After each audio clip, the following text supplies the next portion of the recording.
नमस्कार. Simple recipe चॅनलमध्ये तुमचं खूप खूप स्वागत आहे. पावसाळा सुरू झाला आहे. आज आपण सर्वांच्या आवडीची गरमागरम बटाटा भजी करणार आहोत. त्यासाठी एक मध्यम आकाराचा बटाटा घेतला.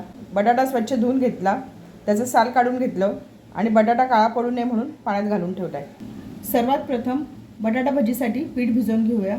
बाऊल घेतला आहे. बाऊलमध्ये 1 वाटी चण्याच्या डाळीचं पीठ टाकूया. 1 चमचा बारीक रवा. रवा टाकल्यामुळे बटाटा भजी छान कुरकुरीत होतात आणि खूप वेळ टम्म फुगलेले राहतात. रव्याच्या ऐवजी 1 चमचा तांदळाचं पीठही आपण टाकू शकतो. छोटा पाव चमचा ओवा घेतला आहे, तो टाकूया. ओवा हातावर क्रश करून घेतला आहे. छोटा पाव चमचा हिंग, छोटा पाव चमचा हळद, छोटा अर्धा चमचा काश्मीरी मिरची पावडर. काश्मीरी मिरची पावडर चवीला जास्त तिखट नसते. काश्मीरी मिरची पावडरमुळे भज्यांना छान रंग येतो. चवीनुसार मीठ. सर्व मिक्स करून घेऊया. थोडं थोडं पाणी टाकून पीठ भिजवून घेऊया.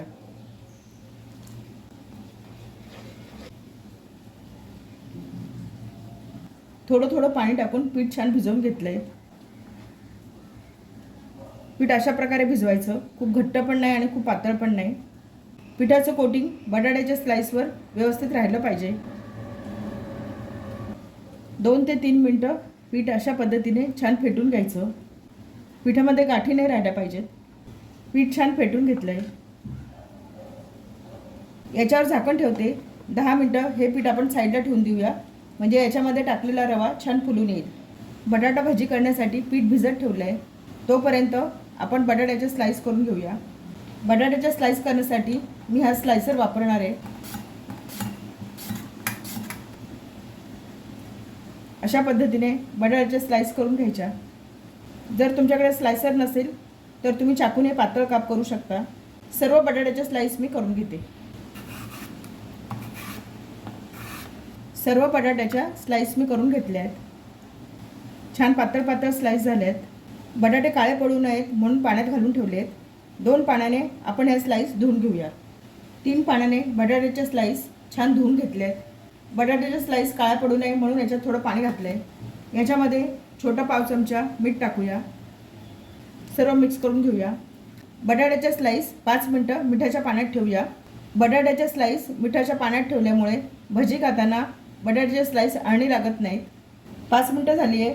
याच्यामधलं पाणी काढून टाकूया. बटाट्याच्या स्लाइसमधलं सर्व पाणी काढून टाकले. बटाट्याच्या स्लाइस चाळणीवर निथळत ठेवले आहेत. 10 मिनटं झाली आहे. पीठ बघूया. पीठ छान भिजलं आहे. थोडं घट्ट झालं आहे. पिठामधला रवा छान फुलून आला आहे. पिठाची कन्सिस्टन्सी अशी असली पाहिजे. खूप पातळ नाही करायची. बटाट्याच्या चकत्यांवर पिठाचा थर राहिला पाहिजे. याच्यामध्ये 2 चिमूट खायचा सोडा टाकते. याच्यावर 1 चमचा गरम तेल टाकूया. भजी तळण्यासाठी तेल गरम करायला ठेवलं आहे. त्यातलंच तेल मी घेतलं आहे. तेल गरम असल्यामुळे चमच्याने मिक्स करायचं आहे. सर्व छान मिक्स करून घेतलं आहे. बटाट्याच्या स्लाइस अशा प्रकारे पिठात घोळवून घ्यायच्या आणि भजी तळून घ्यायची. गॅसवर कढईमध्ये तेल गरम करायला ठेवलं आहे. भजी तळून घेऊया. गॅसवर कढईमध्ये तेल तापत ठेवलं आहे. तेल छान गरम झालं आहे. याच्यासाठी तेल मध्यम तापून घ्यायचं. खूप कडकडीत नाही गरम करायचं. गॅस मी कमी केला आहे. भजी टाकूया.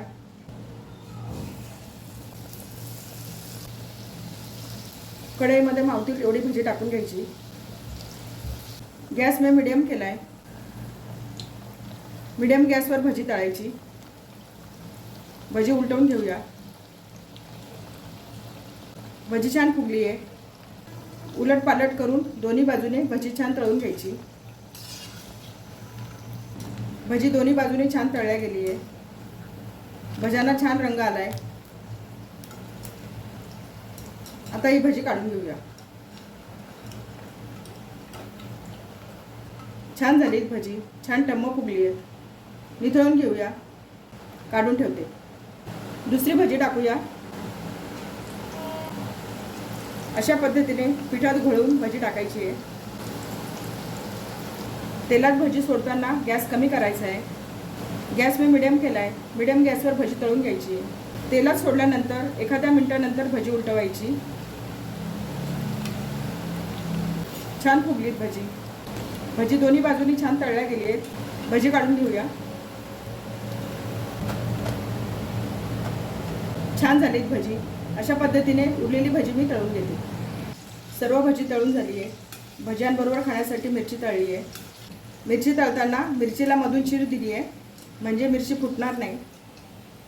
काढून घेऊया. आपली बटाटा भजी तयार झालीत. प्लेटमध्ये सर्व केली आहे. तळलेल्या मिरचीबरोबर सर्व केली आहेत. छान झाली आहेत भजी आपली. हिरव्या चटणीबरोबर सॉसबरोबर खाऊ शकतो. बाहेर पाऊस पडत असताना गरमागरम भजी आणि गरमागरम चहा सर्वांनाच आवडतो. आपण भजीच्या पिठामध्ये 1 चमचा रवा टाकल्यामुळे भजी छान फुगली आहेत. रवा टाकल्यामुळे भजी खूप वेळ कुरकुरीत राहतात. भजी कशी झाली ते बघूया. भजी छान फुगली आहेत.